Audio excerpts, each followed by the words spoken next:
कर दिया गया है, उसका ओमिट कर दिया गया है, उसका विलोपन हो चुका है। ओके, तो ये 6 टाइप्स के फंडामेंटल राइट्स की चर्चा हमने उस दिन की थी। लेकिन there are some other classifications too, कुछ अन्य क्लासिफिकेशंस भी हैं इंडियन कॉन्स्टिट्यूशन के या इंडियन फंडामेंटल राइट्स के, जैसे कि as availability of fundamental rights, मौलिक अधिकार कौन से फंडामेंटल राइट्स किसको अवेलेबल है, किसको उपलब्ध है, on the basis of availability that which persons they are available and whom they are, तो किसको और किस रूप में उपलब्ध है, इसकी चर्चा हम लोगों को करना है। जैसे there are 2 types of the such classification.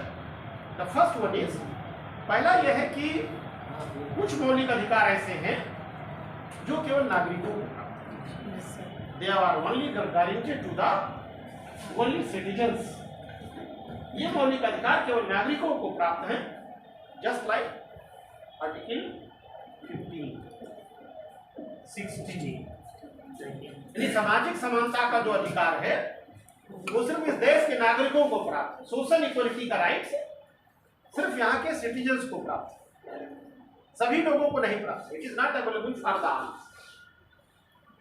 Equality of opportunity जो है आर्टिकल 16, लोक सेवा में समता का जो अवसर है, वो राइट सिर्फ सिटीजन्स को प्राप्त है, सिर्फ नागरिकों को प्राप्त है, सभी लोगों को प्राप्त नहीं है। जो भी इस धरती पर रहता है सभी लोगों को प्राप्त, इंडिया लैंड में जो भी है उसको सबको प्राप्त नहीं है। आर्टिकल 19 जो राइट टू लिबर्टी है, राइट टू फ्रीडम है, वो भी सबको प्राप्त नहीं। और साथ ही आर्टिकल 30 यानी जो कल्चरल राइट्स हैं, जो माइनॉरिटीज को प्राप्त हैं, वो इस देश के माइनॉरिटीज को प्राप्त है, दूसरे लोगों को प्राप्त नहीं। ओके, तो ये आर्टिकल जो 4 है 15, 16, 19 और 30, ये केवल सिटीजन्स को केवल सिटीजन्स क्लेम कर सकते हैं। और सर 29 भी तो है ना, 29 सर उसमें दिया था 30 ओनली आर्टिकल 4। ठीक है। इसके अलावा the fundamental rights on the other hand are available to any person who lives on the soul of India, soil of India. जो भी भारत की धरती पर निवास कर रहा है, आइदर दे आर सिटीजन्स और दे आर एलियंस। तो चाहे एलियंस है, एलियंस का मतलब अन्य देशी, दूसरे देश के रहने वाले हैं। आज जिसको सामान्य भाषा में, सामान्य बोलचाल की भाषा में हम लोग फॉरेनर है ना, तो जो भी दूसरे देश का रहने वाला है उसको जो प्राप्त है, जैसे आर्टिकल राइट टू इक्वलिटी की जो राइट है वो समझ, लीगल राइट्स, लीगल इक्वलिटी जो लॉ है, विधि के समता जो है वो सभी लोगों को बराबर प्राप्त। इसी तरीके से जो आपका आर्टिकल 20 है, जो WTO को दैहिक स्वतंत्रता को प्रोटेक्ट करता है, आर्टिकल 21 है ना, राइट टू लाइफ है, या राइट अगेंस्ट एक्सप्लॉयटेशन है, ये रिलीजियस राइट्स हैं, या रिलीजियस इंस्टीट्यूशंस का प्रबंधन है आर्टिकल 27 में, management of the religious institutions. ये सब जो है वो सभी लोगों को प्राप्त है। रिलीजियस इंस्टीट्यूशंस को चलाने का, उसके लिए दान लेने का, फंडिंग का, ये सब राइट्स सभी लोगों को प्राप्त हैं। इसीलिए जो धर्म का प्रचार लोग करते हैं उन पर रोक नहीं लगता, उन पर रोक के सिर्फ कोई कारण नहीं। देखिए अभी आप लोगों ने जब कोविड शुरू हुआ था, शुरू में तो एक शब्द बहुत चला था दिल्ली से, जो निजामुद्दीन से बड़ा फेमस हुआ है, क्या था सर बताइए जरा, कुछ बताइए। Anyone have in your mind the word which was much more emphasized on the national TV? Tablighi Jamaat की बात है ना। फिर तबलीगी जमात की जब बात हुई तो ये what is this Tablighi Jamaat? ये तबलीगी जमात क्या था? पूरे दुनिया में ये एक ऐसा एसोसिएशन है जो इस्लाम धर्म के प्रचार और प्रसार के लिए काम करता है।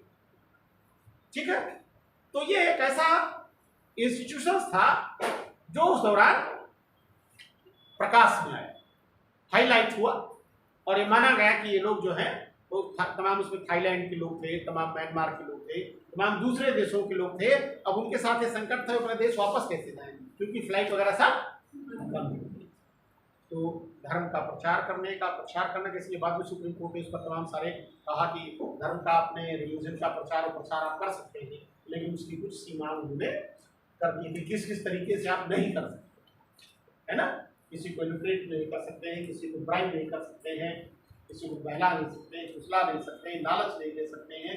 इस तरीके के तमाम सारे वर्ड्स आप सिर्फ अपने आप को प्रीच कर सकते हैं, उपदेश दे सकते हैं, और उससे अगर आपको कोई एक्सेप्ट कर रहा है तो उस रिलीजन को एक्सेप्ट कर सकता है, तो वो कन्वर्ट कर सकता है।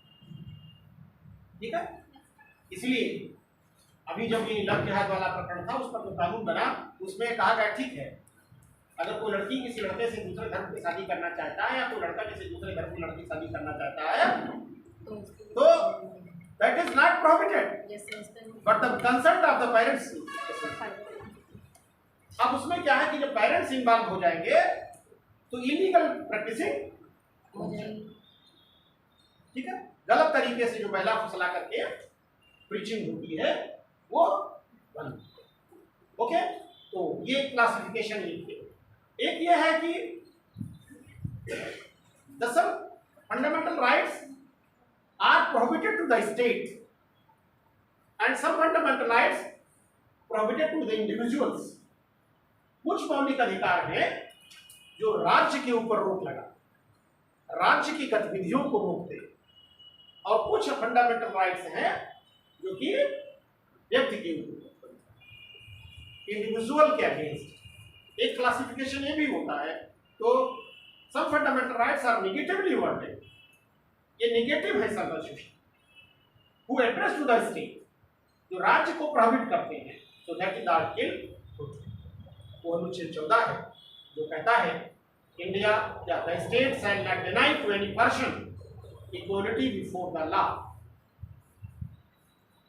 अनुच्छेद 14 क्या कहता है कि राज्य किसी भी व्यक्ति को विधि के समक्ष समता से वंचित नहीं करे। तो this article is against to the state, राज्य के विरुद्ध। In the same way article 15(1) पूरा 15 नहीं, ओनली 15(1), आर्टिकल 16(2),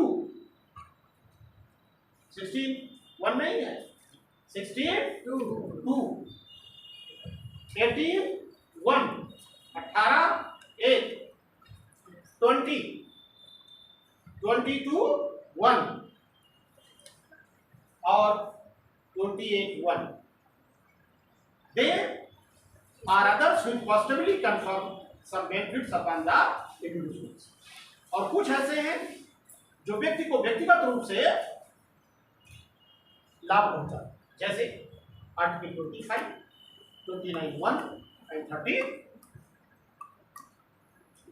ये व्यक्ति को पॉजिटिवली कहे गए हैं, और ये जैसे धर्म का कि किस कोई भी व्यक्ति अपना धर्म मानने के लिए स्वतंत्र है, लेकिन वो दूसरे को उसमें हस्तक्षेप नहीं कर सकता, तो यहाँ पर व्यक्ति को प्रतिबंध है। इसी तरीके से 29(1) और 31 वो है जो कि आपको अपनी कल्चर को, अपनी मदर टंग को प्रभोग करने की बात करता है, लेकिन दूसरे का आप विरोध है, तो they are against to the individuals. And 14, 15(1), 16(2), 18(1), 20, 22(1) and 28(1) they are against to the state, ये राज्य के विरुद्ध। जानना समझ में आएगा, आपको पूछ नहीं होगा। इस प्रकार से there is some other classification too। एक क्लासिफिकेशन और किया जाता है, some fundamental rights are available against to the legislature and some fundamental rights against to the executive।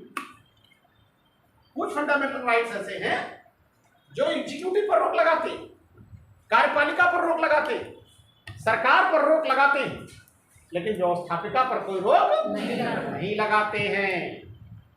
ठीक है, और कुछ व्यवस्थापिका पर लगाते हैं। As article 21 prohibit the government but it's not prohibit the state legislature. ये व्यवस्थापिका पर कोई प्रतिबंध नहीं लगा। क्यों? तो कहता है आर्टिकल 21 ये क्या कहता है?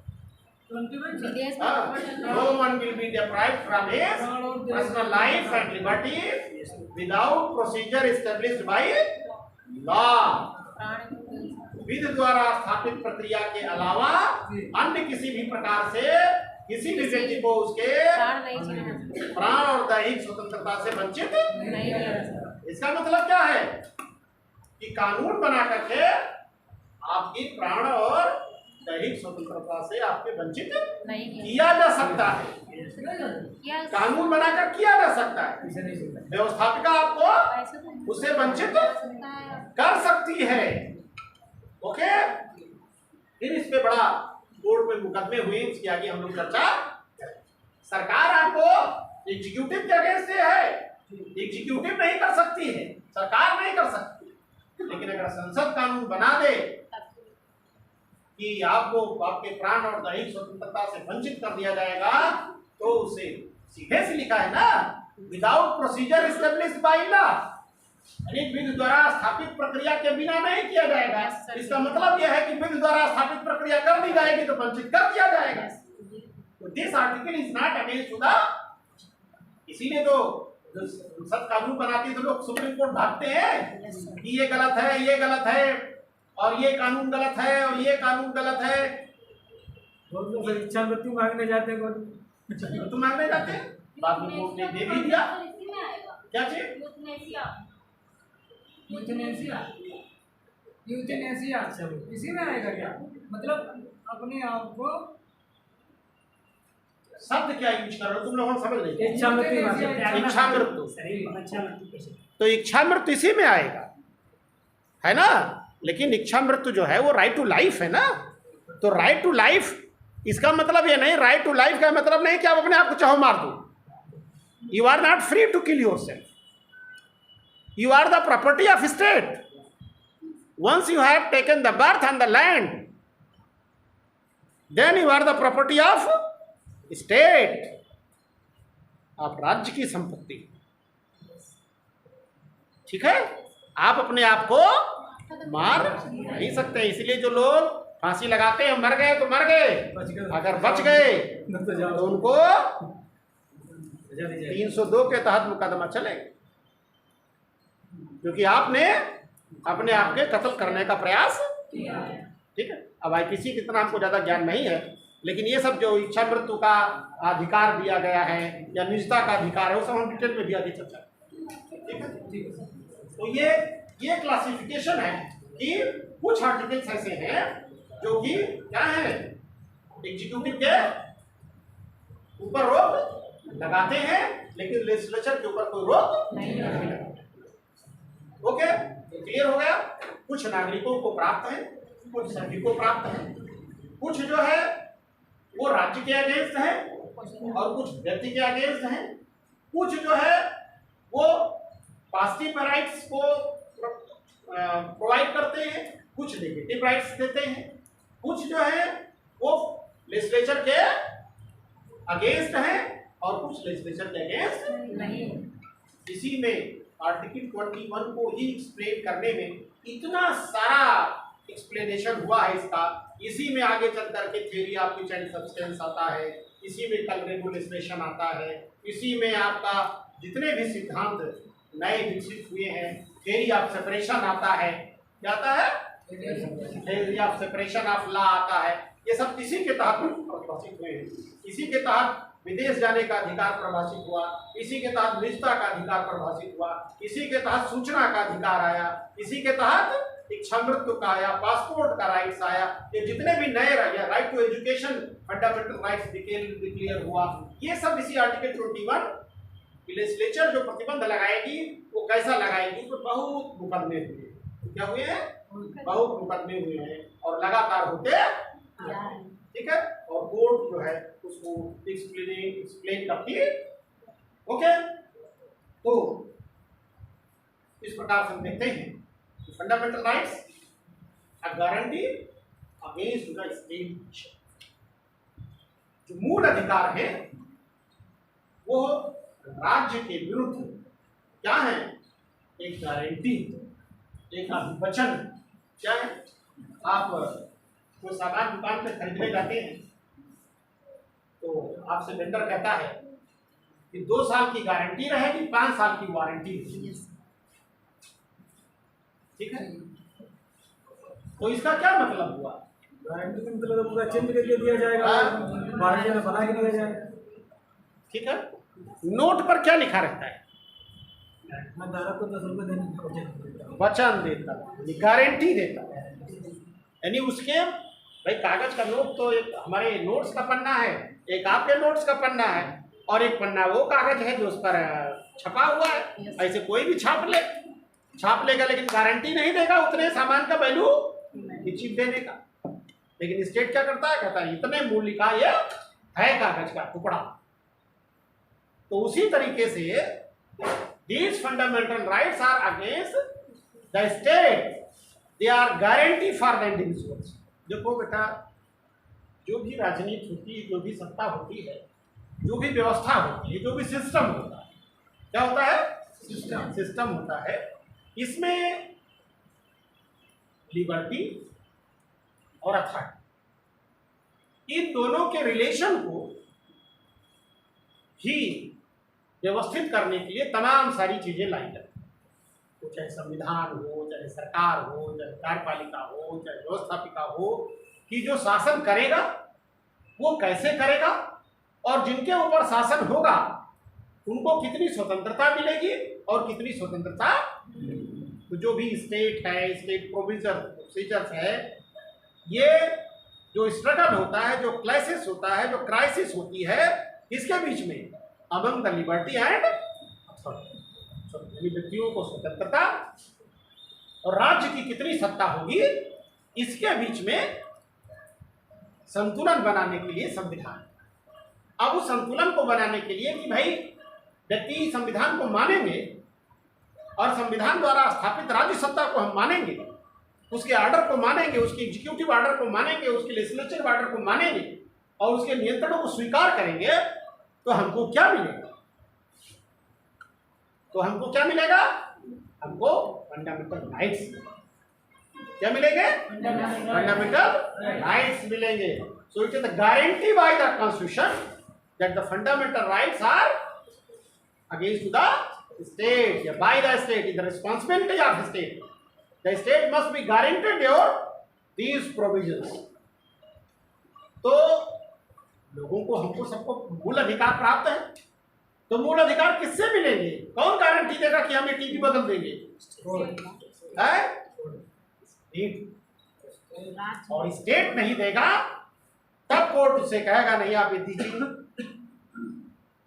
ठीक है। कोर्ट नहीं देगा, कौन, स्टेट। क्यों, because you are controlled by the state. अब राज्य द्वारा नियंत्रित है, अब कोर्ट द्वारा नियंत्रित नहीं है। The court is a third party, वो एक थर्ड पार्टी न्यूट्रल व्यक्ति है, जो कि आप भाई अगर किसी को आपने 1000 रुपया दिया, ठीक है, और वो नहीं दे रहा है, तो जिसके सामने आप गारंटी लिखाते हैं ना कि भाई देखो तुम्हारे सामने इनको दे रहा, नहीं दे दीजिए, अगर नहीं देंगे तो मैं जिम्मेदार हूँगा। बैंक में लोन लेने जाइए तो जिम्मेदारी कोई लेता है ना। उसी तरीके से कोर्ट इस बात की गारंटी है, protector and guarantor of constitution है, कि अगर स्टेट लोगों को फंडामेंटल राइट्स की गारंटी नहीं देगा, यानी उसको अवेलेबल नहीं कराएगा, then court will be intervene कि भाई नहीं देना है आपको, इसको दीजिए। तो स्टेट कहेगा नहीं ये गलत डिमांड है, तो कोर्ट फिर चेक करेगा कि डिमांड गलत है कि नहीं। अगर डिमांड गलत है तो उस व्यक्ति को कहेगा नहीं आपको नहीं मिल सकता है, ठीक है। अगर डिमांड सही है तो उनसे कहेंगे नहीं दीजिए। ये है। तो स्टेट क्या, what is this state, who provides the fundamental rights to it is discussed in the Article 12 of the Indian Constitution. भारतीय संविधान के अनुच्छेद 12 में स्टेट को डिफाइन किया गया और कहा गया कि the states includes the government and parliament of India. राज्य के तहत भारत की सरकार और संसद. The state includes the government and parliament of India and the government and legislature of the each of state. और सभी राज्यों की सरकार और उनकी विधानसभाएं and all local or other authorities within the territory of India are under the control of the government of India. यानी भारत के भू क्षेत्र के अधीन जो भी स्थानीय अथवा अन्य प्राधिकारी हैं या भारत सरकार के अधीन प्राधिकारी हैं, वो सब क्या होंगे? राज्य. क्या होंगे? कौन कौन राज्य माना गया? देश की संसद और सरकार, राज्य की सरकारें और विधानसभाएं, लोकल बॉडीज, नगर पालिका, ग्राम पंचायत, यानी जितने भी लोग थर्ड स्टेटल की संस्थाएं हैं या अन्य जितनी भी अथॉरिटीज हैं, सत्ताएं हैं within territory of India, they are. इसीलिए स्टेट किस रूप में हमको सड़क पर दिखाई पड़ता है? बोलिए, स्टेट किस रूप में दिखाई पड़ता है? स्टेट तो भाई अमूर्त है, इनविजिबल है. उसका स्वरूप दिखते हैं कैसे है ना? सड़क पे चौराहे पर डंडा लिए 4 सिपाही खड़े हैं, 2 दरोगा खड़ा और पीछे जीप में एक मजिस्ट्रेट खड़ा. किस लिए? आपके फंडामेंटल राइट्स को प्रोटेक्ट. तो स्टेट कैसे दिखता है हमको? प्रशासन के रूप में दिखता है, पुलिस के रूप में दिखता है. ठीक है. तो जो भी अथॉरिटीज हैं, लोकल, नेशनल, स्टेट लेवल के, they all are the states. ठीक है. इसलिए अगर कोई हमारी राइट्स का वायलेशन होता है तो सबसे पहले हम कहाँ जाते हैं? थाने में जाते हैं. कहाँ जाते हैं? थाने में. और पहली सूचना दी जाती है और वो जो फर्स्ट इंफॉर्मेशन होती है वही फिर अंत तक सुप्रीम कोर्ट तक आपको न्याय में मदद. ऐसा कभी सोचा था? आप लोगों ने नहीं सोचा था सर. अगर मान लो जैसे थाने में एप्लीकेशन दी जाए, वहाँ से कोई कार्रवाई ना हो तो उसके ऊपर अथॉरिटी है. अगर सर वहाँ से भी ना सुनवाई हो तो सुप्रीम कोर्ट तक है ना अथॉरिटी. और जो लोग नहीं जा सकते उनके लिए फ्री लीगल एडवाइस और एड्स वकील बैठे. अगर आप वकील नहीं कर सकते हैं तो हर तहसील लेवल से लेकर के सुप्रीम कोर्ट तक लीगल एड सिस्टम है.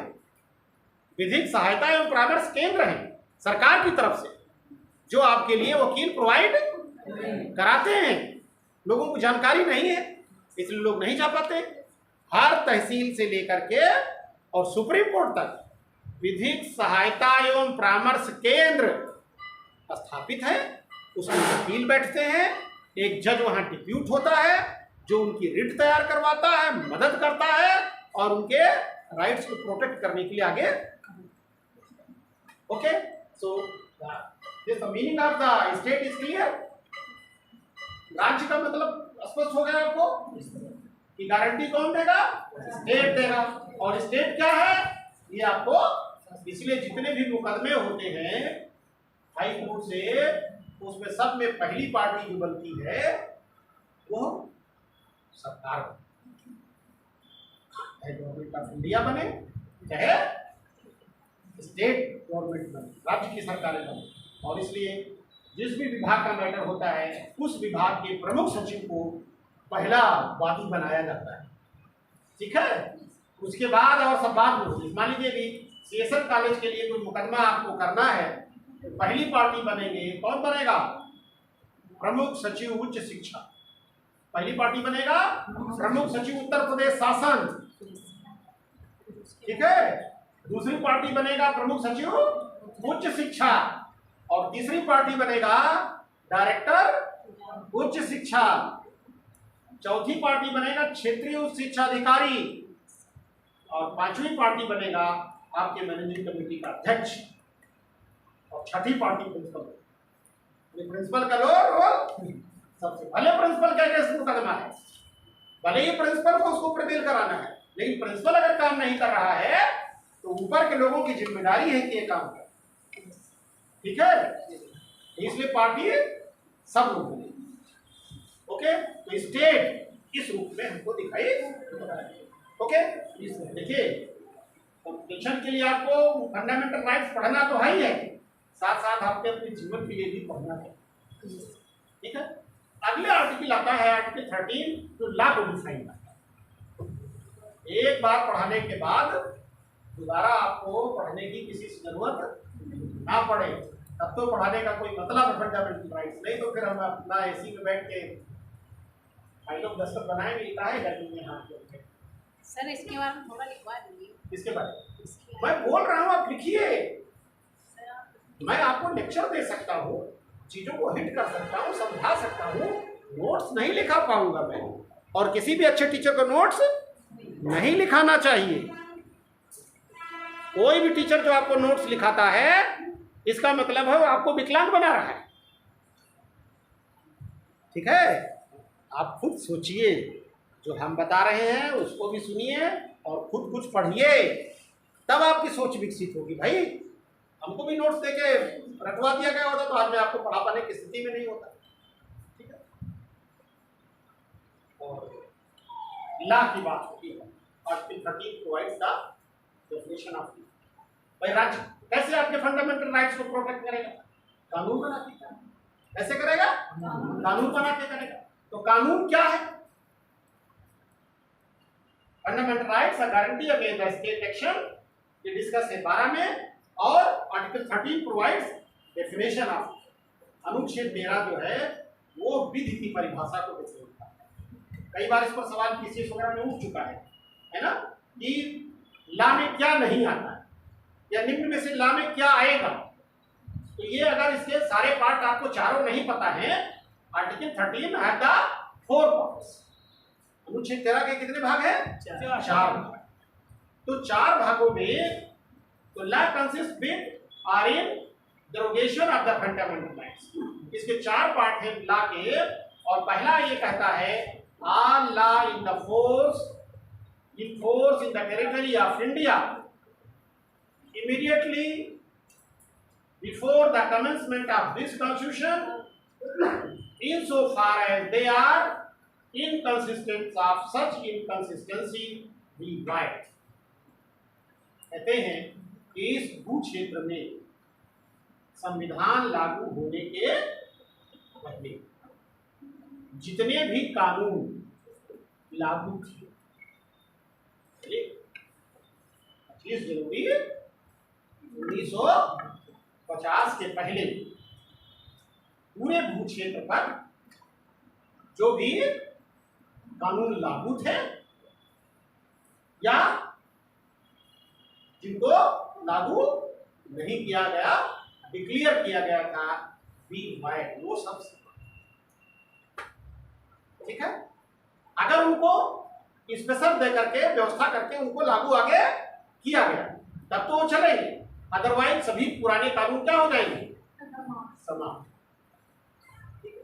दूसरी चीज कहते हैं the state shall not make any law which takes away or abrogate the rights conferred by this part, and any law made in the contravention of this clause shall to the extent of the contravention।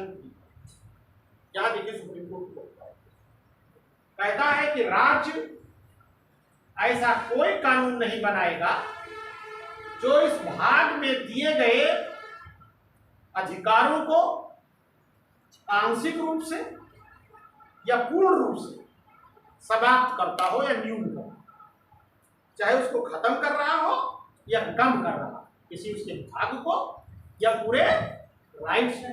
अगर वो उसको न्यून कर रहा है, कम कर रहा है, तो वो क्या होगा, वो वहां तक वाइड होगा, शून्य होगा, जहां तक कि वो उसका उल्लंघन।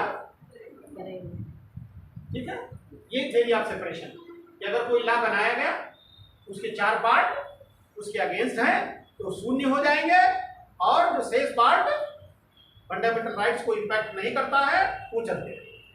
ओके, अब देखिए आगे कहता है, इन this article unless the context otherwise revise. इस अनुच्छेद में अगर कोई अन्यथा कोई कंटेक्स्ट है, कोई प्रसंग है, उसकी आवश्यकता है तो ठीक है, नहीं तो ला क्या होगा, इसके 2 पार्ट ए और बी। ए कहता है ला इंक्लूड्स, बहुत महत्वपूर्ण लाइन है ये, इसको जरूर नोट कर लीजिए। ला इंक्लूड्स एनी ऑर्डिनेंस, कानून के अधीन कोई भी अध्यादेश, अध्यादेश भी कानून माना जाएगा, कानून के अधीन, नोट करो बेटा, कोई भी अध्यादेश, ऑर्डर, आदेश, बाइला, उपविधि, बाइला है, उपविधि, रूल, नियम, ला और रूल में अंतर होता है। बाइला, रूल, नियम, रेगुलेशन, अधिनियम, नोटिफिकेशन, अधिसूचना, कस्टम, रीत रिवाज are uses having in the territory of India the force of notification, अधिसूचना, कस्टम्स आर, अथवा वो सभी मान्यताएं, यूजेस, प्रयोग जो कि भारत के भू क्षेत्र में लागू है, वो क्या मानी जाएंगी, विधि। क्या मानी जाएंगी, विधि। मैं क्लास में हूँ भाई, मैं क्लास में हूँ, अभी तक की क्लास में 4 बजे तक। अरे यार क्लास में दूसरे बताओ।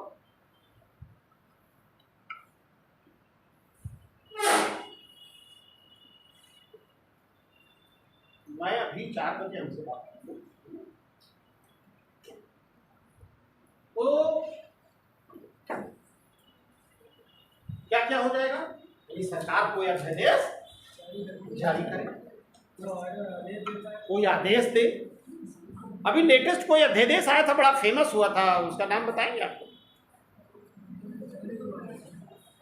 बहुत अभी उछल कूद हुई पूरे देश में 15 दिन पहले। हाँ, वो तो सुप्रीम कोर्ट का ऑर्डर आया, अध्यादेश आया है, कोई बताओ जरा। मैं नाराज हो जाऊंगा आपसे।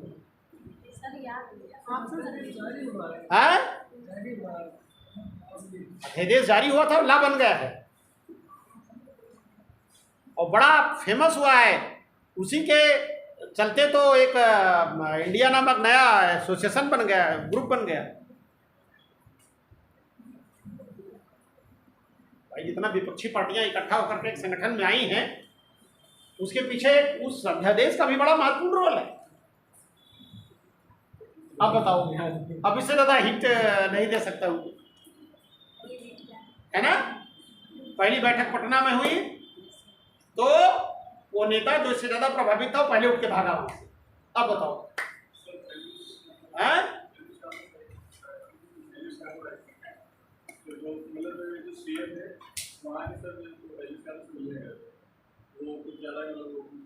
और कोई बताए? अरे दिल्ली सेवा अध्यादेश था भाई, दिल्ली सर्विसेज ऑर्डिनेंस था कि दिल्ली की सरकार जो अधिकारियों का ट्रांसफर पोस्टिंग अब नहीं कर पाएगी, और उसके लेकर के अरविंद की, क्योंकि दिल्ली संसद ने कहा Delhi is not a full state, that is a union territory, और उनको यह अधिकार नहीं दिया जा सकता है। ओके, इसको लेकर के अरविंद केजरीवाल ने बहुत ज्यादा हाय तोबा बचाई। आप लोग टीवी नहीं देखते हो, कभी न्यूज़ पेपर वगैरह नहीं पढ़ते हो, कैसे परीक्षा पास करोगे भाई अगर करंट सिस्टम से नहीं जुड़ोगे तो। अब इससे ज्यादा कहाँ हिंट आपको दे देगा कोई? गलत हिंट दिया था मैंने। पटना में बैठक हुई, अरविंद केजरीवाल वहां सुन के भागे, पहले से संजय सिंह चिल्लाने लगे थे, राघव चड्ढा ने उसी प्रकरणों को लेकर के कागज छेड़ के अध्यक्ष को ऊपर फेंक दिया, संजय सिंह को उसी लिए सस्पेंड किया गया, संसद से बाहर किया गया, इतना ड्रामा हुआ, ठीक है। लेकिन वो अध्यादेश कानून में चेंज हुआ, पहले अध्यादेश ला करके मत लगाया गया, ठीक है। तो कोई भी कानून, कोई भी उपनियम, कोई भी नियम, कोई रेगुलेशन अगर अधिनियम पास किया जाता है या कोई नोटिफिकेशन जारी किया जाता है, उससे अगर कोई फंडामेंटल राइट्स का वायलेशन होगा तो उसको ला माना जाएगा। इसका पार्ट भी कहता है law in force includes law pass are made by administration, यानी वो विधि जो लागू होगी वो क्या होगी?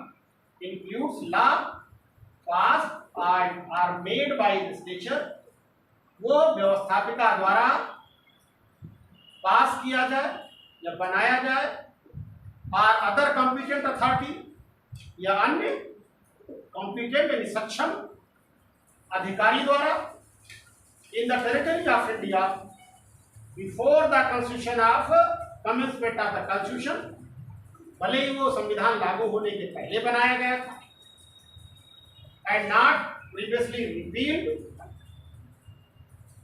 Not withstanding that any such law or any part there may not be then in operation either at all or in the particular areas। अगर कोई संविधान लागू होने के बाद या पहले से कोई सक्षम अधिकारी ने कानून बनाया था, तो अगर कोई ऑर्डर पास करके उसको रिपील कर दिया गया है, समाप्त कर दिया गया है, तो कानून नहीं माना गया। लेकिन अगर उसको रिपील नहीं किया गया है, उसको समाप्त नहीं किया गया है, कंट्रावेंशन डिक्लेयर नहीं किया गया है, तो उसको ला माना जाएगा, जो कि लागू होगा। जैसे आईपीसी है, वो क्या है? पहले से, आजादी के पहले से क्या है लागू? आईपीसी इंडियन पेनल कोड, उसमें अमेंडमेंट तमाम सारे हुए हैं, लेकिन वो पहले से लागू है, लेकिन उसको वाइड डिक्लेयर नहीं किया गया है। तो आईपीसी, सीआरपीसी सब कानून चलते चले आ रहे हैं। ओके, तो ये अगर वो उसको ला माना जाएगा। और लास्ट में 1861 में लागू हुई थी, क्या चीज? 1861 में लागू हुई थी जी। लॉ कमीशन बैठता है अगर उसको अमेंडमेंट करना होता है, ओके।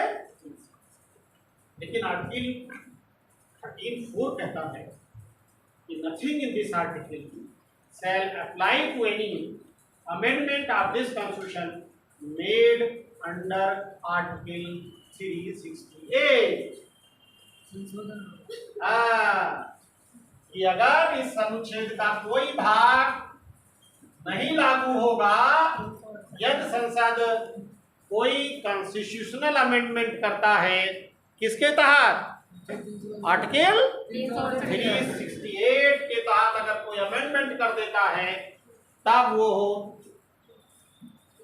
नहीं ला माना जाएगा, तो संविधान संशोधन हो जाएगा।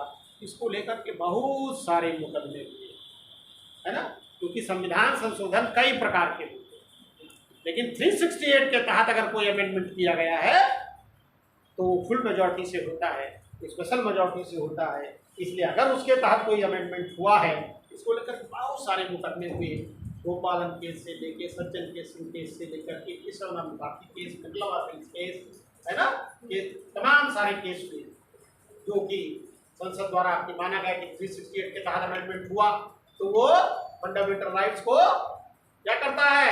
वाइड करता है, खत्म करता है। तो वो सही है कि नहीं है, ये कर सकती है कि नहीं कर सकती है। तो ये तो कहता है कि अगर 368 के तहत कोई अमेंडमेंट हुआ तो उसको अमेंडमेंट ये फिर उसमें वाइड इसका, यानी आर्टिकल 13 का जो एक्सेप्शन है वो आर्टिकल 34 है। अनुच्छेद 13 का अपवाद अनुच्छेद 13(4) है। आप सभी लोग अपना फोन क्लास में बंद करके रखें। जरा घंटी बज रही है, पता चला वाइब्रेट ही हो रहा है, आपके सबके पेरेंट्स को पता है, कॉलेज में पहुंच जाइए, फोन करके बता दीजिए या मैसेज डाल दीजिए कि अब मैं क्लास में जा रही हूँ, मैं कॉलेज पहुंच चुकी हूँ या पहुंच चुका हूँ, ठीक है। और फिर फोन बंद कर दीजिए और फिर 4 बजे फोन को खोल के बता दीजिए, फोन कर दीजिए कि अब मैं यहाँ से निकल रहा हूँ, ठीक है। अब पूरी क्लास में इतनी देर में 3 लोग उठ के जा चुके हैं फोन पे बात करने, ठीक है। तो अगर आप में इतना धैर्य नहीं है तो आप यूपीएससी भूल जाइए, then UPSC is not fun. अगर इतना भी त्याग नहीं है और इतना भी आपके पास धैर्य नहीं है तो ये टेलीफोन जो है हम लोगों के लिए क्या है समय, हमारी तो मजबूरी है, हम प्रशासनिक पद पर हैं, हमको उठाना पड़ता है कई बार, ठीक है। जो गैर जरूरी होता है उनको डांट के कह देते हैं बाद में, तो कोई भी घटना हो सकती है, हमारे पास कोई भी सूचना आ सकती है, ठीक है। लेकिन आप विद्यार्थी, आप अपनी इमरजेंसी को 3 घंटे के लिए या बीच में क्लास के बीच में आप अपना फोन अटेंड कर लीजिए, जब एक क्लास खत्म हो तो दूसरा अटेंड करके पूछ लीजिए, ठीक है। तो इतना आपको अनसोशल बनना चाहिए। जो भी सोशल होगा, विद्यार्थी जीवन में जो भी सोशल कैपिटल बनाने का प्रयास करेगा वो कभी जीवन में सफल नहीं। प्रशासनिक सेवा के इस परीक्षा में तो नहीं होगा, आप नेता बन जाए वो अलग बात है, पब्लिक ओपिनियन इकट्ठा कर लें अलग बात है, बड़ा बिजनेस इस्टेब्लिश कर लें वो अलग बात, ठीक है। ये देखिए आप लोग, मैं अपने एमए के बच्चों से, पॉलिटिकल साइंस के बच्चों से क्लास में कहता हूँ कि आपका कंपटीशन हर कोई के लोगों से नहीं। जैसे हमारे अपने कॉलेज में ज्योग्राफी में नेट ज़्यादा बच्चे पास कर जाते हैं, हिंदी में भी कुछ कर जाते हैं, पॉलिटिकल साइंस में और सोशियोलॉजी में उतना नहीं हिट कर पाते हैं। उसका कारण है कि हिंदी के बच्चे जो हैं वो उत्तर भारत के ही होते हैं जो भी कम्पीट करते हैं, उसमें से नहीं। पॉलिटिकल साइंस में आपके कंपटीशन में आता है जेएनयू का बच्चा, डीयू का बच्चा, अन्नामलाई का बच्चा, पटना यूनिवर्सिटी का बच्चा, है ना, नॉर्थ हिल यूनिवर्सिटी का स्टूडेंट, ठीक है। देश की सबसे प्रीमियम यूनिवर्सिटीज के वो विद्यार्थी जिनको यहाँ के विद्यार्थियों की तुलना में कई गुना सुविधाएं प्राप्त हैं, कई गुना अच्छे बैकग्राउंड से वो बच्चे आते हैं, उनसे मुकाबला है ना। आपका मुकाबला जब आप यूपीएससी देने जाएंगे तो हर कोई के लोगों से नहीं होगा, आपका मुकाबला है जेएनयू के लोगों से, आपका मुकाबला है बाजीराव कोचिंग में पढ़ने वाले बच्चे से, आपका मुकाबला है दृष्टि में पढ़ने वाले से, वैद्या में पढ़ने वाले बच्चे से, इलाहाबाद यूनिवर्सिटी कैंपस में पढ़ने वाले बच्चे से, ठीक है, कॉन्वेंट में पढ़ रहे बच्चे से। और सबसे बड़ी चुनौती तो है कि जो बच्चा एमबीबीएस कर रहा है ना, वो भी आ रहा है, जो आईआईटी से बीटेक कर रहा है वो भी यूपीएससी में बैठ रहा है ना।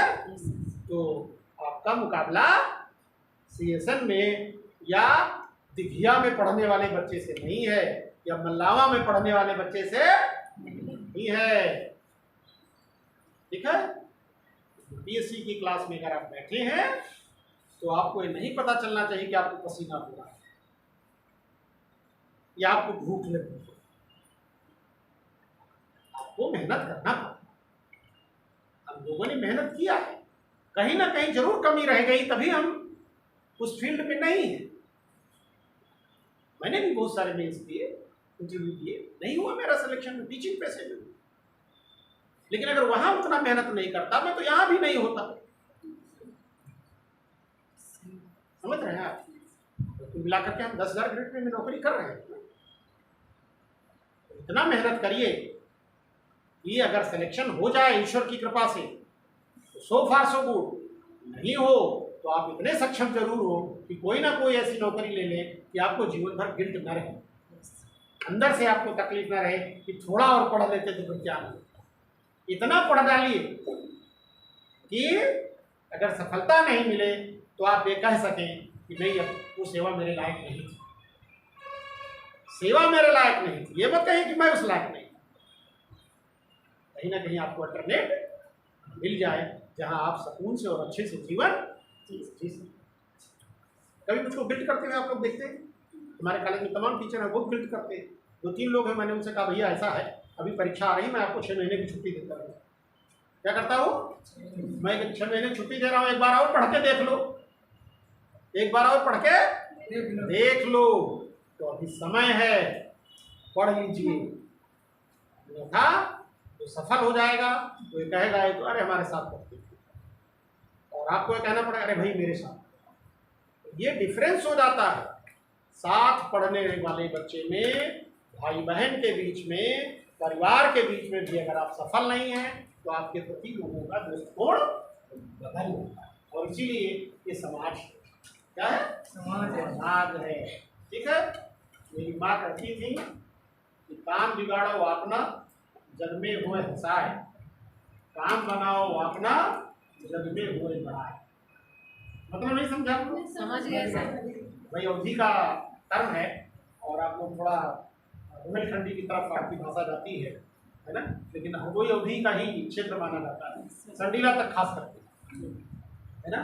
अपना काम बिगाड़ेंगे, सब लोग आपके ऊपर हंसेंगे, आपका काम बन जाएगा, सब लोग आपकी तारीफ करेंगे। ठीक है, तो ये आपका स्टेट हो गया और लॉ हो गया। अब हम आपको बताएंगे राइट इक्वलिटी, समानता पर।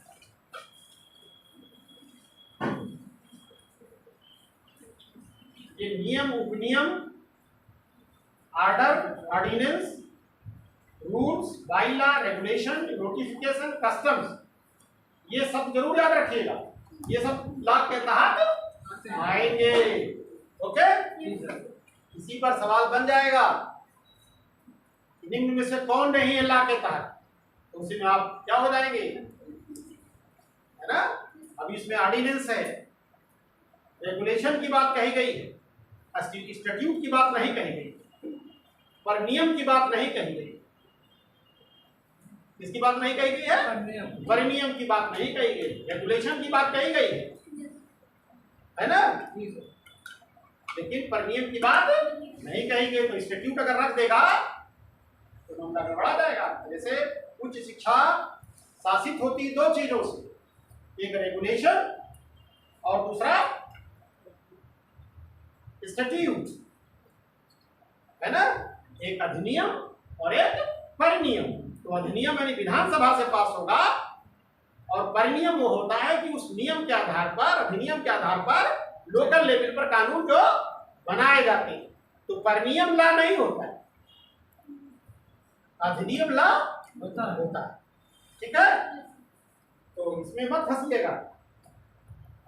Right to equality, right to equality में कल भी मैंने चर्चा किया था आपको, कई सारे पॉइंट है ना। सामान्य रूप से आपको तो लगता है कि सब समानता का अधिकार है ना, लेकिन सारी जो समानताएं हैं वो सारी समानताओं पे हर आर्टिकल का अपना अलग महत्व है।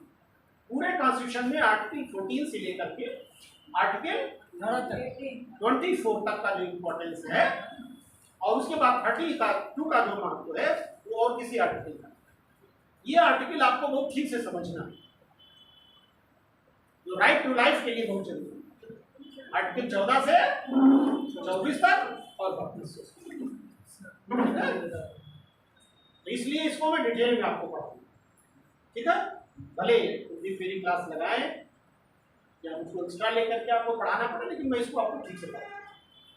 ठीक है, तो राइट टू इक्वलिटी में जो लीगल इक्वलिटी की बात, ये लेकिन मैं बिल्कुल अलग तरीके से इस पार्ट को पढ़ाता हूँ। कहीं किताब में आपको इस तरीके से लिखा हुआ नहीं मिलेगा। तो लीगल इक्वलिटी की बात करता है आर्टिकल। तो समानता कई प्रकार की है। ठीक है, 14 में विधिक समानता है, 15 में सामाजिक समानता है, 16 में लोक अवसर की समानता है, 17 में अस्पृश्यता के विरुद्ध समानता है, और 18 में सम्मान की। किसकी समानता है? Equality of honour. ठीक है, तो अब ये वर्ड आपको कहीं नहीं लिखा मिलेगा, इक्वलिटी ऑफ ऑनर। ठीक है, लेकिन उसको जब इक्वलिटी ऑफ ऑनर की दृष्टिकोण से आप देखेंगे तो हमेशा वो आपको आर्टिकल याद रहे। ओके, तो आर्टिकल 14 कहता है कि the state shall not deny to any person equality before law और the equal protection of law. राज्य किसी भी व्यक्ति को या राज्य, भारत के राज्य क्षेत्र में किसी व्यक्ति को विधि के समक्ष समता से या विधि के समान संरक्षण से वंचित नहीं करेगा। The state shall not deny to any person equality before law or the equal protection of the law within the territory of India। Bharat या राज्य, भारत के राज्य क्षेत्र में किसी व्यक्ति को विधि के समक्ष समता से या विधि के समान संरक्षण से, इक्वलिटी बिफोर लॉ,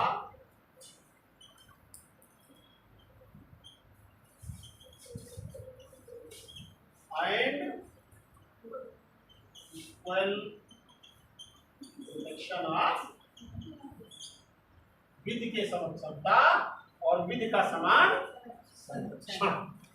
ठीक है, यहाँ पर संरक्षण की बात है और यहाँ पर समानता, समता।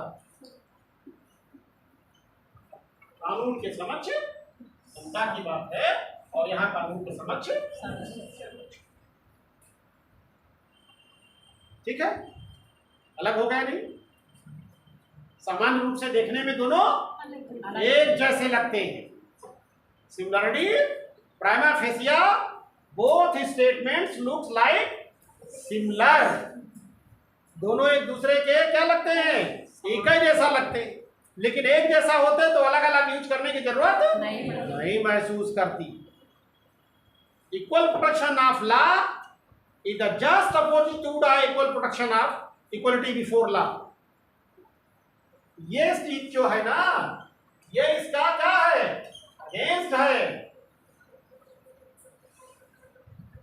ये इक्वलिटी की बात करती है और ये भेदभाव की बात करती है। ये समानता की बात करता है, ये भेदभाव की बात करता है।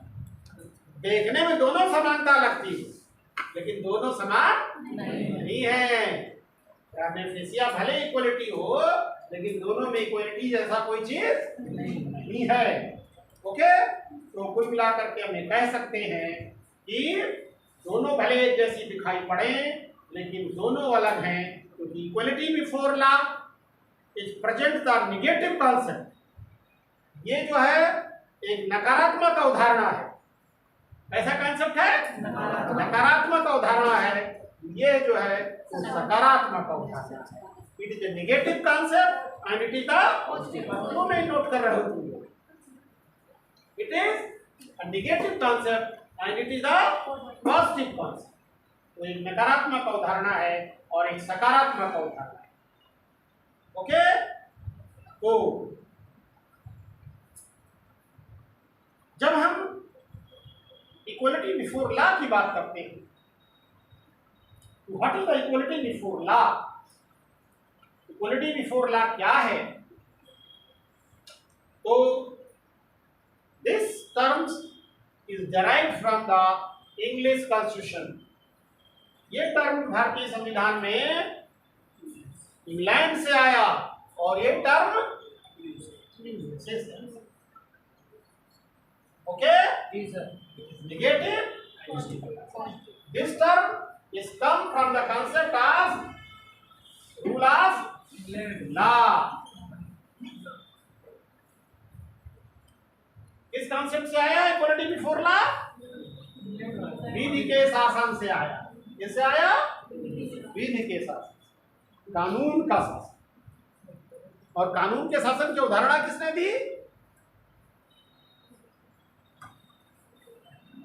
Who has given the concept of the rule of law? बताओ भाई। अरे तू बोल भाई, बता तो बोलो। एबी डाइसी अपनी किस किताब में लिखा उन्होंने?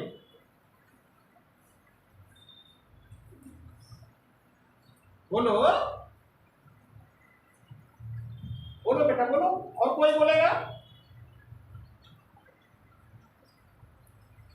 उनकी जो किताब थी वो ब्रिटेन के कॉन्स्टिट्यूशनल लॉ पे थी, और बाद में अमेरिका में उसको अमेरिकन डेमोक्रेसी में भी इस बात का उन्होंने उल्लेख किया। कॉन्स्टिट्यूशनल लॉ जो उनकी किताब थी एबीडाइसी की, उस अवधारणा में इन्होंने लिया रूल। देखिए जैसे आजकल बड़ा फैशन हो गया अपने देश में कहने के लिए मोदी शासन, मुलायम शासन, मायावती शासन। These are the wrong statements. किसी भी डेमोक्रेटिक स्टेट में, किसी भी रिपब्लिक स्टेट में किसी व्यक्ति का शासन नहीं हो सकता, मोदी गवर्नमेंट नहीं हो सकती, पार्लियामेंट्री गवर्नमेंट है भाई। कैसी गवर्नमेंट है? Parliamentary government. कैबिनेट है, काउंसिल ऑफ मिनिस्टर है, जो कि कैसे शासन करते हैं? By the rule of law. एक कानून है, विधि का शासन है। रूल किसका है? विधि का है। एक कॉन्स्टिट्यूशनल रूल है, एक सिस्टम है, उसके तहत सरकारें काम करती हैं। कोई रूल ऑफ मोदी नहीं होता है, कोई रूल ऑफ मुलायम नहीं होता है, कोई रूल ऑफ मायावती या नीतीश कुमार नहीं होता है। There is rule of law.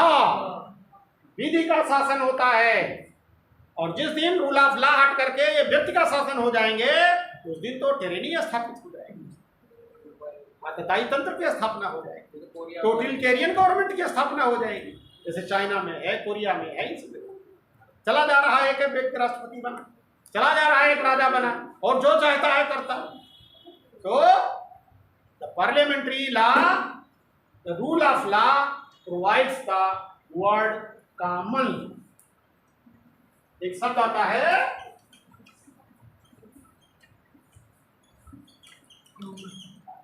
पिछले साल का अंजू पढ़ाई थी ना तुम लोगों को, फंडामेंटल राइट्स में कई लोग बैठे हो आप लोग, क्या पढ़ाए थे? कॉमन लॉ, सामान्य विधि।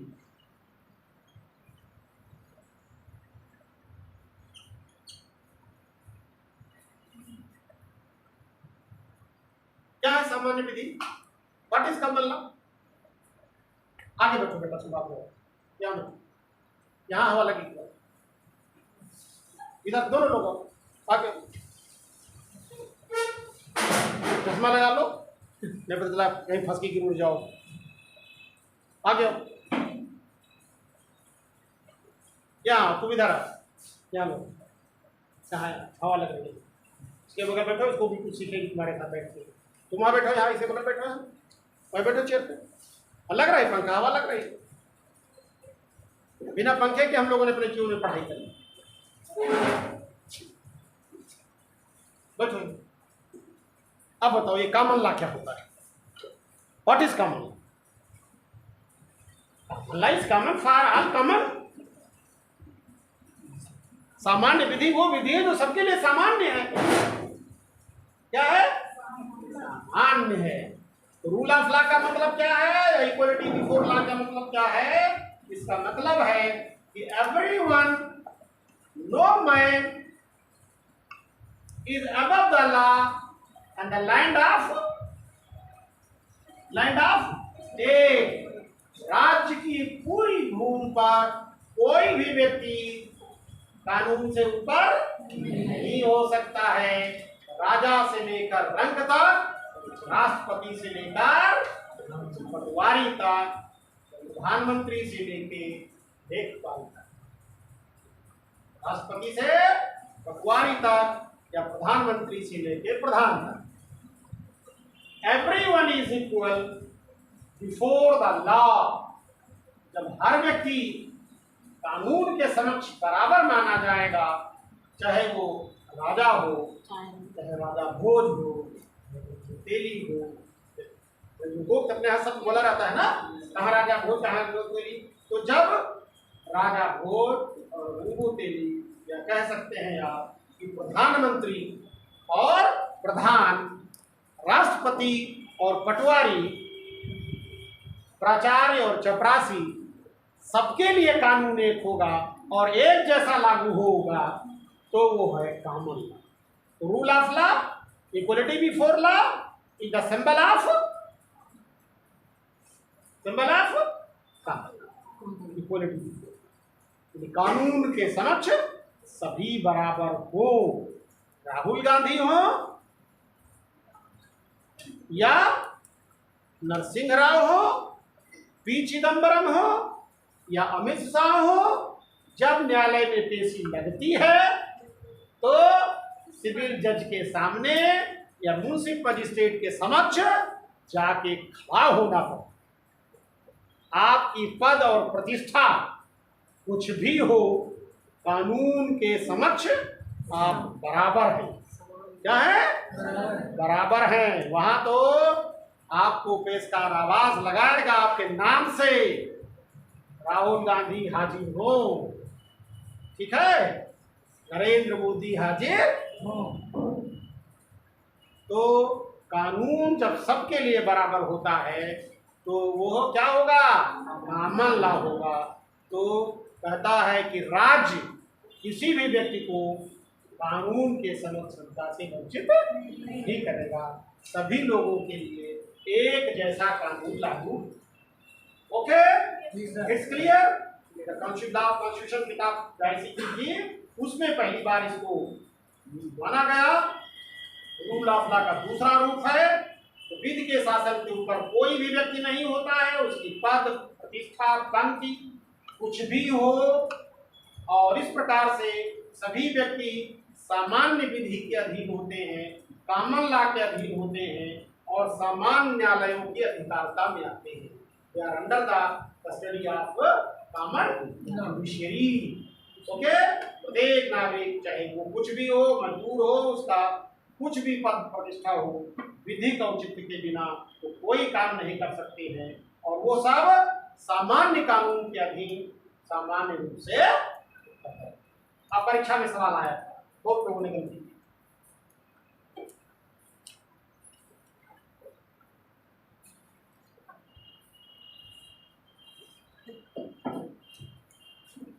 है ना?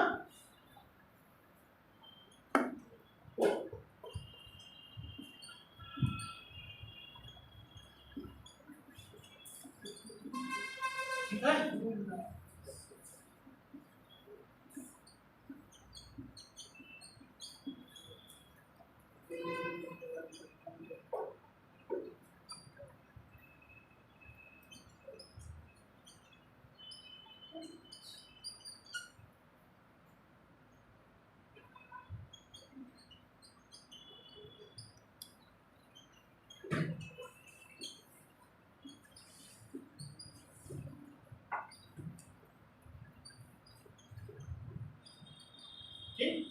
नॉन आता है common law, fundamental law, constitutional law, non आता है। तो इसका उत्तर क्या होगा? कॉमन लॉ है। कभी कंफ्यूज मत होइएगा। ये कॉन्स्टिट्यूशनल लॉ तो होता ही होता है, लेकिन बेसिक रूप से क्या है? Common law. इसका उत्तर हमेशा क्या होगा? इक्वलिटी बिफोर लॉ क्या है? Common law. ठीक है, और अक्सर लोग इसको गलत करते हैं। बहुत ज़्यादा एक्सप्लेन कहीं भी नहीं है। डीडी बसु के अलावा और किसी भी किताब में इस पॉइंट को हिट नहीं किया गया, इसलिए किताब बंद कर दो। ठीक है, किताब घर में पढ़ने के लिए। जो किताब आप हमारे सामने खोल के रखे हैं वो किताब हम कितनी बार पढ़ चुके हैं, इसकी आप कल्पना नहीं कर सकते। ठीक है, और हर साल 1-2 बार पढ़ाते, बिना पढ़ाई थोड़ा पढ़ा। अभी आपको पढ़ाना था तो मैं कई घंटा पढ़ के आया, तभी तो ये कोर्स खत्म नहीं हो रहा है ना? नहीं, फंडामेंटल राइट सामान्य रूप से पढ़ाना होता तो 2 लेक्चर में उड़ा के चले गए। लेकिन ये कॉन्सेप्ट जब तक आप नहीं समझेंगे तब तक आप पीसीएस के इम्तिहान में जहाँ फैक्चुअल सवाल पूछे जाते हैं वहाँ तो भले आप क्वालिफाई कर लें, लेकिन यूपीएससी के सवाल क्वेश्चन पेपर में जहां आपके कॉन्सेप्चुअल सवाल पूछे जाते हैं और धारणात्मक सवाल पूछे जाते हैं, एक भी सवाल आपके दांते नहीं फूटेगा अगर आपके कॉन्सेप्ट समझ में। ठीक है, समझ लो। जितना पढ़िए ठीक से पढ़िए, नहीं इतना बोलो। सर, इक्वलिटी बिफोर लॉ जो है ये फंडामेंटल राइट भी है, कॉन्स्टिट्यूशनल राइट भी है और ये कॉमन लॉ भी है। तो अगर क्वेश्चन में 1 2 3 करके आता है तो तीनों तो common law equality before law is common. तो फंडामेंटल राइट फंडामेंटल राइट्स है, लेकिन लॉ पूछा जाएगा ना कि कैसा लॉ है, ठीक है। ये नहीं पूछा जाएगा, पूछा जाएगा कॉन्स्टिट्यूशनल लॉ है, कॉमन लॉ है कि फंडामेंटल, ठीक है। फंडामेंटल राइट्स तो है ही है। ओके, सवाल बनाने वाला बहुत अलर्ट होता है, वो पढ़ के बना, ठीक है। तो but there are some exceptions allowed by the constitution for this country। कुछ एक्सेप्शंस, कुछ अपवाद, यह सामान्य व्यक्ति में भेद नहीं करता है।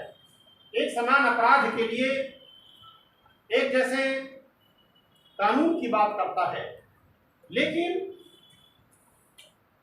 यहां पर the two persons are exceptions of this। दो व्यक्ति इसके अपवाद हैं, द प्रेसिडेंट, राष्ट्रपति और राष्ट्र।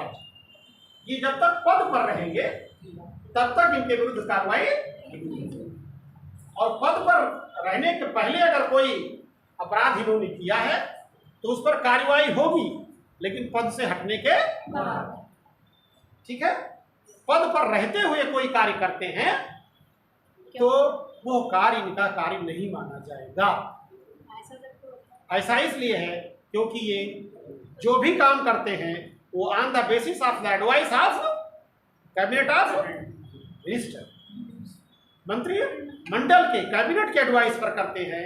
इसलिए जो भी गलती होती है वो कैबिनेट की गलती मानी जाती है, वो प्रेसिडेंट और गवर्नर की गलती, ठीक है।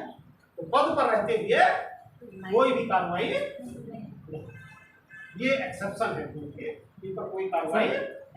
सर जैसे मान लीजिए राज्यपाल की गाड़ी जा रही है, हाँ, एक्सीडेंट में कोई खत्म हो जाए तो किसके ऊपर केस होगा? तो राज्यपाल छोड़ो एक्सीडेंट कर देता है, राज्यपाल तो पीछे बैठा रहता है भाई, सर दोषी की दोषी वो ड्राइवर होगा, राज्यपाल छोड़ दो। और राज्यपाल अपने आवास से अगर आपके कॉलेज तक भी आता है तो जब तक पूरा अप्रूवल नहीं हो जाता है तब तक सिक्योरिटी का वो पूरा प्रोटोकॉल नहीं जारी हो जाता है, अपने घर से थोड़ा मूव कर सकते। सर मान लीजिए अगर दुश्मनी पर किसी को मार दिया आपने तो? ना ना, तो गाड़ी नहीं चला रहा कैसे मार देगा? नहीं वैसे मार दिया, ऐसे नहीं मार देगा। अगर वो मार दे रहा है तो इसका मतलब उसकी सुरक्षा का संकट, उसको आर्म्स मिल कहा थे, उसने प्रोटेक्शन उसको करने के लिए दूसरे लोग हैं। इतने फोर्स से घिरा हुआ आदमी कैसे मार देगा किसी को, और उससे मिल कैसे लिया आदमी? भाई अभी हमको गवर्नर से मिलना था कुछ दिन पहले, पूरा प्रिंसिपल्स का डेलीगेशन, बड़ी मुश्किल से कितने सुरक्षा चेकअप से गुजर के हम लोग पहुंच पाए।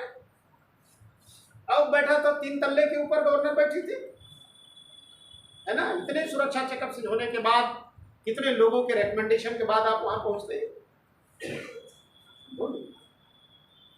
ठीक है। आपका स्टेट है भाई, क्या है, स्टेट है, जनता का प्रतीक है। किसका प्रतीक है? जनता का। प्रधानमंत्री जनता का प्रतीक नहीं, पब्लिक जो है हेड ऑफ द स्टेट वही है राष्ट्रपति। प्रधानमंत्री तो हेड ऑफ, क्या होता है प्रधानमंत्री? हेड ऑफ, बोलो, प्रधानमंत्री क्या है? Head of government. और राष्ट्रपति क्या है? Head of state. और इसीलिए कहा जाता है कि जहां पर head of the state is elected, राज्य का प्रमुख क्या है? निर्वाचित होगा, वो रिपब्लिक होगा, वो गणतंत्र होगा। और जहां हेड ऑफ द स्टेट वंशानुगत होगा, वो राजतंत्र होगा। क्या होगा? गणतंत्र नहीं हो सकता है, वो राजतंत्र रहेगा। क्या रहेगा? राजतंत्र होगा, ठीक है। तो हेड ऑफ द स्टेट है निर्वाचित। डायरेक्टली हम लोग नहीं निर्वाचित करते हैं प्रेसिडेंट को, लेकिन इनडायरेक्टली तो हम निर्वाचित करते हैं। ओके, तो एक दूसरा टर्म है equality, equal protection of law. इसको बेटा बहुत ठीक से समझिएगा, इक्वल प्रोटेक्शन ऑफ, ओके। लेकिन प्रेसिडेंट और गवर्नर उसमें एक्सेप्शन है। कोई प्रोसीडिंग नहीं चल सकती है, रिटायरमेंट के बाद हो सकते हैं, वो आप लोग देख लीजिएगा। और 361 के तहत उनको इम्यूनिटी भी मिलती है, लेकिन दो चीज़ों में उनको इम्यूनिटी नहीं पाता। पहला, if proceeding of impeachment against the president, अगर राष्ट्रपति के विरुद्ध संसद में कोई महाभियोग का प्रस्ताव है तो उससे उनको बचत नहीं। और दूसरा, कोई भी जो सूट्स है वो स्टेट गवर्नमेंट के खिलाफ अगर हो रहा है या गवर्नमेंट ऑफ इंडिया के खिलाफ हो रहा है तो एक्सेप्शन नहीं माना जाएगा, वो सरकार के खिलाफ मुकदमा हो सकता है। डायरेक्ट प्रेसिडेंट को आप पार्टी, इसलिए आप प्रेसिडेंट को या राष्ट्रपति को, राज्यपाल को नहीं पार्टी बनाते हैं। किसको बनाते हैं? प्रमुख सचिव। किसको बनाते हैं? और अगर कोई गलती होती है तो प्रमुख सचिव की गलती मानी जाती है, क्योंकि वो जो प्रोसीडिंग बना करके, नोट शीट बना करके भेजता है, उसी पर वो सहमत हो सकता है और असहमत हो सकता है। असहमत होगा तो कारण लिखेगा, सहमत होगा तो दस्तखत देगा। वो सहमत असहमत हो सकता है, कार्य स्वयं से नहीं कर सकता। ठीक है? इक्वल प्रोटेक्शन ऑफ, ये वित्त के समान संरक्षण का मतलब ये है कि समान लोगों में विधि समान।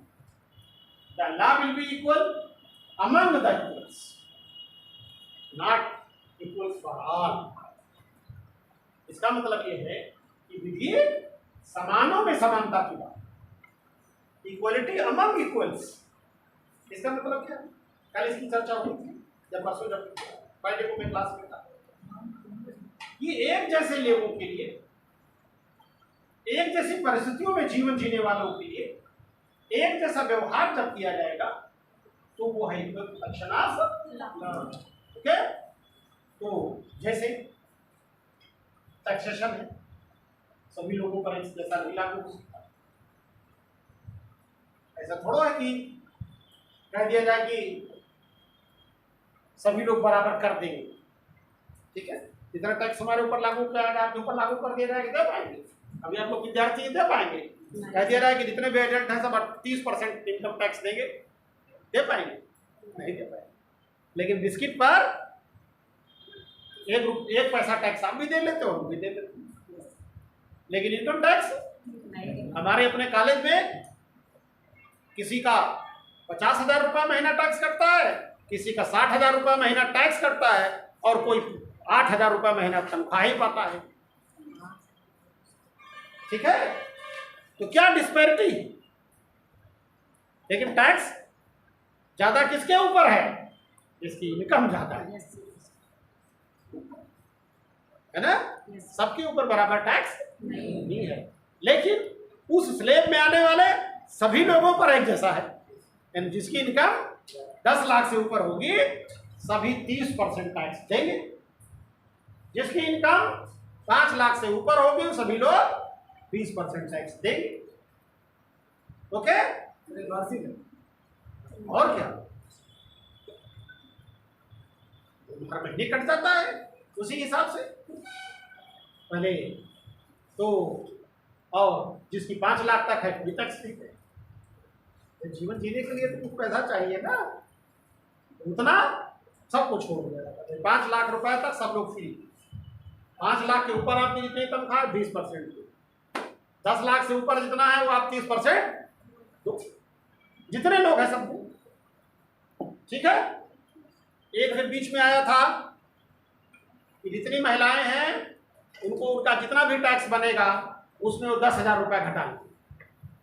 मान लो 1 लाख रुपया टैक्स बना तो 90,000 देंगे, पुरुष पूरा 1 लाख देंगे। करता है किसके? जो भी काउंसिल हो भाई, करता ही होगा, नहीं करता है वो एक्सेप्शनल हो सकते हैं। ठीक है? अब करता कि नहीं करता वो फाइनेंस का सिस्टम हमें नहीं पता चलेगा, लेकिन इतना जानिए कि यह अपवाद हो सकते हैं। माना गया कि कोई लेडी जो बाहर निकलती है, वो घर से बाहर अगर निकलती है तो उसका खर्चा पुरुष के मुकाबले में ज्यादा होता है। ठीक है? ठीक होता भी है, सही बात है। आधी तनख्वाह जो है वो सिर्फ बाहर निकलने में खर्च हो जाती है। मैं अपने घर में देखता हूँ भाई, सही है। तो अभी टैक्सेशन में प्रोविजन है कि जो लोग सरकारी कर्मचारी हैं वो लोग इनकम से 50,000 रुपए डिडक्शन लेंगे, और उस डिडक्शन का नाम क्या है? Standard deduction. क्या नाम है? स्टैंडर्ड, मानक कर कटौती।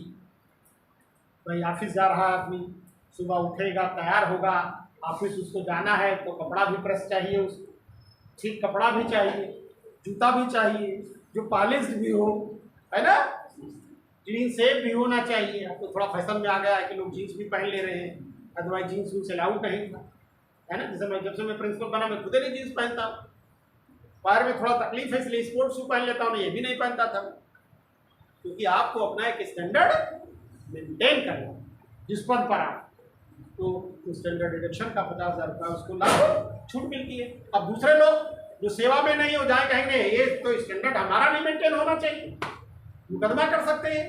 लेकिन ये भेदभाव हो सकता है। क्या हो सकता है? भेदभाव हो सकता है। जब यानी इक्वल प्रोटेक्शन ऑफ लॉ क्या करता है? ये भेदभाव करता है, ये समानों में समानता की बात करता है, सभ्य की समानता की बात सिर्फ इक्वलिटी की फॉर लॉ करता था, ये नहीं करता है। ओके, तो इस प्रकार से विधानमंडल को ये भी अधिकार है कि वो विभेदकारी कानून बना सके। क्या टाइम हो गया क्या तुम लोग? 5 मिनट। आप लोग मेरे पढ़ाने में बोर हो जाते हैं क्या? भाई गर्मी है थोड़ा इस कमरे में, उमस है और ये क्या है? Legislature is allowed to enact the differential law. संसद को, व्यवस्थापिका को यह अधिकार है कि वो विभेदकारी कानून बना दे। अगर यही अधिकार ना होता 14 के तहत तो एक को रिजर्वेशन नहीं लागू हो सकता, एक को ईडब्ल्यूएस रिजर्वेशन नहीं लागू होता, एक को महिलाओं के लिए सुविधा नहीं मिल पाती, नहीं मिल पाती। अभ्युदय योजना भी, ठीक है। तो यही आर्टिकल जो है एक का अनुच्छेद में, देखिए कितना समझदार बुद्धिमान लोग थे संविधान बनाने वाले। एक ही अनुच्छेद में क्या कह दिए? सभी लोग बराबर भी हैं और नहीं भी बराबर हैं। क्या कह दिया? सभी लोग बराबर भी हैं और समानों में बराबर हैं। क्या दिमाग लगाया भाई बाबा साहब ने, ठीक है। तो ये विभेदकारी कानून बना सकते हैं, लेकिन वर्गीकरण हो सकता है, और ये विभेदकारी विधि परिस्थितियों के अनुरूप औचित्य होगी।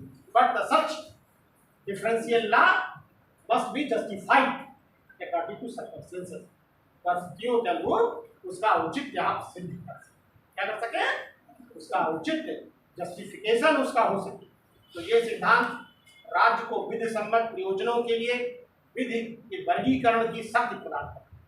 This power, this class provides the state to the provision of differential, विभेदकारी कानून बनाने की वो दे सकता है।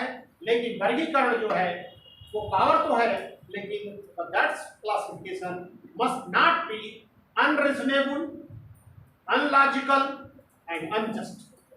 लेकिन ये वर्गीकरण अविवेकपूर्ण, अतर्कसंगत और अन्यायपूर्ण नहीं होना चाहिए, अरिज नहीं होना चाहिए। क्या नहीं होना चाहिए? अरिज नहीं होना चाहिए, वो तर्कसंगत होना चाहिए। तो भेदभाव की कसौटी का आधार भौगोलिक हो सकता है। The base of differentiation may be geographical, may be based on the time, may be based on the distance।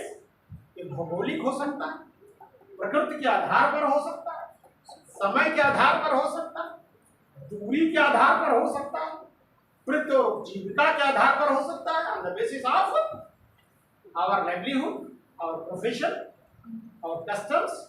और इसलिए चिरंजीत लाल के बाद में in the case of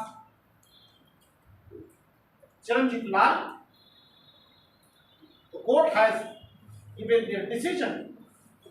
court ने अपना निर्णय दिया कि यदि कोई कानून सिर्फ एक ही व्यक्ति से संबंधित है और वो व्यक्ति सबसे बिल्कुल अलग है, तो वह क्या नहीं माना जाएगा? Illegal. Any law is passed by anyone and that's very identity is separated for the others, so such law which is implemented only on the such person will not be considered right. तो अगर कोई कानून सरकार ने बनाया, आपके खिलाफ बना दिया और आप कोर्ट में गए और आपने कहा कि माय लॉर्ड, ये जो कानून है सिर्फ हमारे ऊपर लागू है और किसी के ऊपर लागू नहीं हो रहा, तो कोर्ट ने इस केस में कहा कोई फैक्ट्री थी चिरंजीत लाल की और सरकार ने जो कानून बनाया वो सिर्फ चिरंजीत लाल की फैक्ट्री पर लागू हो रहा था, तो चिरंजीत लाल कहे कि हमारी फैक्ट्री पर लागू हो रहा है, दूसरे पर लागू नहीं हो रहा है। तो सरकार ने उसमें कहा नहीं, the nature of this factory is the different than the others, so this law will be prevail on, ये कानून सिर्फ इसके ऊपर लागू। Okay, clear? तो इसलिए वो अलग हो सकता है, उस व्यक्ति से संबंधित है तो उसे वैध माना जाएगा यदि वो व्यक्ति अन्य कारणों से लोगों से भिन्न है, जैसे in the matter of prostitution, जार कर्म के मामले में there may be the discrimination among the male and female, पुरुष और स्त्री के बीच में भेद हो सकता है, भेद किया जा सकता है। Why? Because the females have the need of protection for their social circumstances. क्योंकि सामाजिक स्थितियों के मामले की वजह से उनको संरक्षण की आवश्यकता होती है, उनको प्रोटेक्शन की आवश्यकता होती है, इसलिए उनको ये कानून अलग बन सकता है। As the law may be separated from the civilians and military, सामान्य नागरिकों के लिए और सिविलियंस के लिए और सेना के लिए कानून अलग अलग हो सकते हैं। एक को दारू दी जा सकती है और एक के ऊपर दारू के लिए प्रतिबंध है। It's provide the equal protection of law, और कोई ये नहीं कर सकता है कि ये भेदभाव है, क्योंकि उनकी परिस्थितियां एक जैसी नहीं है। इसलिए विधि के समान संरक्षण की धारा भारतीय संविधान में अमेरिका से जो दी गई है ये बिल्कुल अलग है, जो डिफरेंशियल इक्वलिटी को प्रमोट करती है। So basis of classification may be geographical, may be according to distance in time and difference of nature. Okay? तो ये अब आगे इसको जब अगली क्लास लगेगी तो हम सोशल इक्वलिटी की चर्चा आपसे करेंगे। बहुत समय आपका एक ही आर्टिकल में